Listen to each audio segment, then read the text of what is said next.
Hello, আসসালামু আলাইকুম। চরমোনাই কাজটা করলো কি ভাই?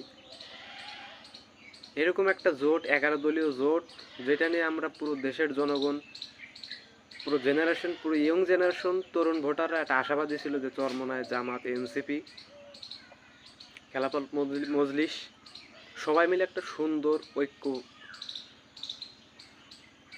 11 দলীয় ঐক্য জোট হবে এবং ইসলামপন্থীদের একটা বিজয় হবে, সুনিশ্চিত বিজয়। এটার দিকে তাকিয়েছিলাম পুরো দেশের জনগণ, বিশেষ করে তরুণরা তো মন থেকে চায় যে এরকম একটা ঐক্য হোক ইসলামপন্থীদের, যাতে ইসলাম দেশে প্রতিষ্ঠিত হয়, কোনো বৈষম্য না থাকে, একটা সুন্দর রাষ্ট্র গঠন হয়।